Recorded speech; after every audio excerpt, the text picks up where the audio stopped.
Good morning, Nigeria. I love to say that TVC has our finger on the pulse and our eyes on those streets. And if it's a trending story, we're going to bring it on here and chop it up very professionally, very anchor-like. In our first story, do you remember Folajimi Akintunde, the Nigerian man whose heartbreaking story shook social media after his pregnant wife tragically died when a Lekki hospital allegedly refused to treat her without a deposit?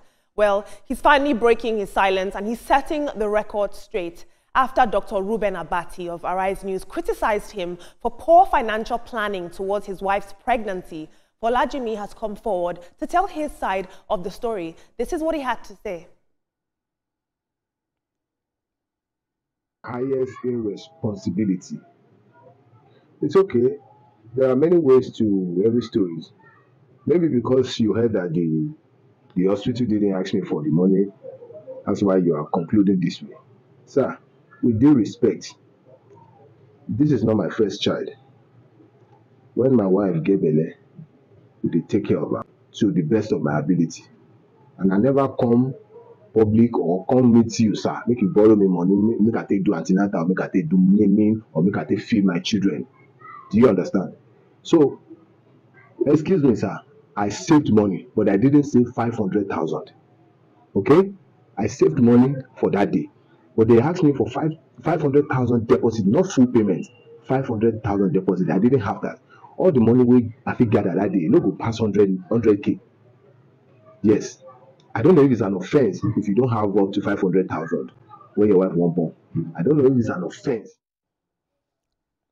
Now, unfortunately, Folajimi's story is a painful reality for many Nigerians who are constantly navigating our expensive and often unforgiving healthcare and social welfare system. But it's very important to remember that when we're criticizing people like this, that oftentimes we're speaking from a place of privilege. I want to do a little bit of math on here right now. Let's assume, and it is, the minimum wage is 70,000 naira. Assuming he was doing a little bit of extra work, he's making 100,000 naira per month. He's dividing this between two children who need shelter, school fees, and the basic necessities, and a pregnant wife. But I do understand that it was his choice to have children. In my opinion, we should be crowdsourcing for this man instead of criticizing him. But let's take a look at social media.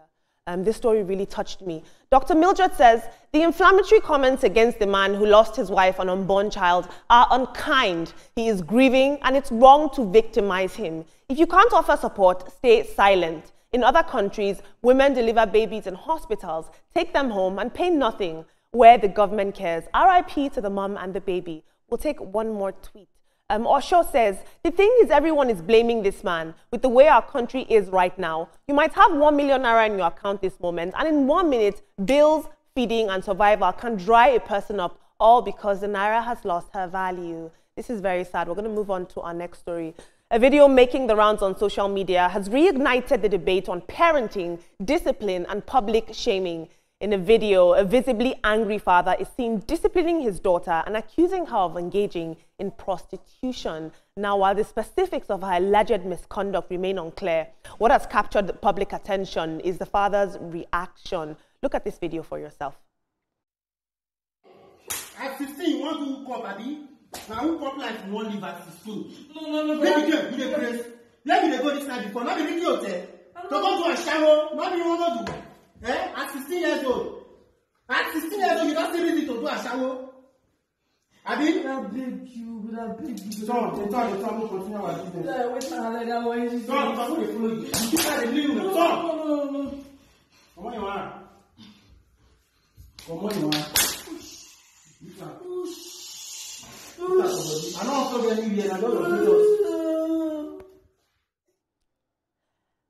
Still on the topic of prostitution, in quote, a Nigerian woman has revealed on TikTok how she uncovered and confronted a lady who used her photos on a hookup platform without her consent. Now, this discovery came after her brothers abroad questioned her about alleged activities online. And when she was shocked and denied this, she launched a personal investigation and eventually discovered that this impersonator stole her images from social media and was using them for illicit things online and getting money, things like OnlyFans. Take a look at this short video. I don't know, but please, I have learned my lesson. I won't do it again. We are all human. Please forgive me. I'm the one, let me talk to you, but I'm the one using her picture. She's not the one doing it. Please. I know that you could have been insulting our person, make her feel that she's the one doing it. Because if you talk anyhow, you are going to that station and my brothers that are already around though. Why did you cover your own face? Those my picture you put out there, you did not cover my own face. That is, you don't even tell me say you thought. Just tell me the truth. Why did you cover your own face? You did not cover my own face. Okay, see what happened. I know that app used to. I don't know if anybody, any of you are using the app. None of my friends. Team, on one hand, we are seeing a man who's making an honest living, who was unable to provide for his money. On the other hand, in this next story, we're seeing a woman who was desperate for money and is engaging in illegal activities and probably making a lot of money from it. What do you make of this? I'm sorry. My heart goes out to the man that was berated by people that he couldn't afford to pay the deposit for his wife's baby delivery. Yeah, things are hard. Things are really, really hard, you know. And I also believe that, look, if you're not going to support this guy, at least don't criticize him. You're not wearing his shoes. The other one where the man was beating his daughter for allegedly doing hookup and all that. My question is, don't we have a limit to what we post on social media? You know, yes, the man is doing the right thing. He's disciplining his daughter, showing the daughter that, look, whatever you're doing, I am completely against it. But showing a man flogging his daughter on social media is a little bit insensitive for me. All right, I'll pick it up from the other story where the lady, you know, identity theft.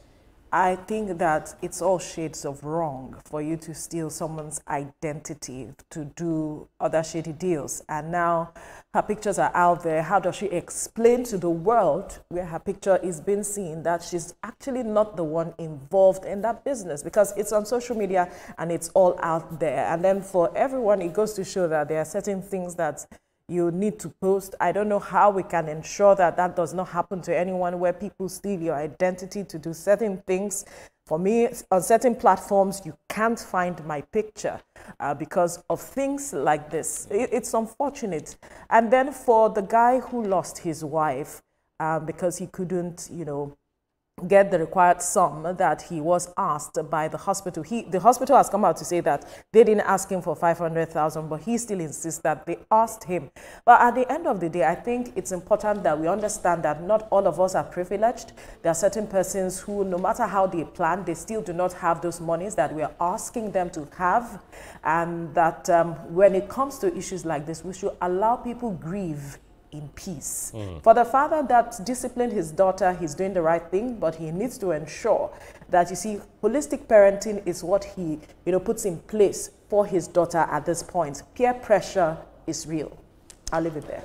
And for me, I'll say, with all due respect, I think Ruben Abati was speaking because he is privileged. I want him to understand there are people that work from months and are not even able to get 500,000 at the end of the day. I also need him to understand that he cannot love this man's wife more than the man loved his wife. So it's really sad that the man was criticized like that. This man just lost his wife. I pray that and I wish that he finds the peace. And I also want people to stop criticizing him because I'm sure he didn't want his wife to die. And also for the father beating his daughter, you can take a horse to the water, but you cannot force it to drink it. So I feel like there are better ways. You need to talk to her to not do that than beating her, because if she's bent on doing that, I promise you the beating will not do anything. I feel like there are different ways you can speak to her heart. I really believe in speaking to children. Speak to her heart to heart rather than beating her like that. Identity theft, a lot of us have suffered it. I post a lot on social media. I am very social media savvy. My pictures are everywhere. And most times I experience cases like this where people collect money, you know, and say that they are Ria Abdul. It is very sad. I hope that the people that do this are finally brought to book. Yes, so identity theft is a problem. And just like you said, Ria, someone like you, your picture is everywhere. But, you know, others are also torn between, should I put my picture on social media because of the fear of some people taking it and using it to, you know, wrong advantage. So we just have to decide, and that's a real problem. But then if anyone is stealing your identity and you're able to nab the person, make sure you prosecute the person, make sure you take the person to court, whether you have money or not. Get some human rights activists to get, you know, to do this for you, because it's it's painting you in a bad light. So if we can't help our fellow human being, I think we should soften the way we criticize them. We might make criticisms, informed criticisms, but not in a way to shame the victim, because in this case, the man is a victim, the family is a victim, the children are there, and then the scar, the stigma, everything will be there for life. So if we can't help, if we can't offer, good help, offer good advice, and if you can't, just keep short. It's very, very honorable to do that. And we should speak truth to power. Look at what the government is doing. One of the comments read, people go to other hospitals, they deliver baby, free of charge, and they go back home. Everyone is happy. So we should speak to where the matter really is. Let's reduce the mortality rate, the maternal mortality rate we have in our hospitals. Let the government invest more in our hospitals. We want us to stay alive, to enjoy the dividends of democracy. Thank you so much, team. Very compassionate and insightful inputs as always.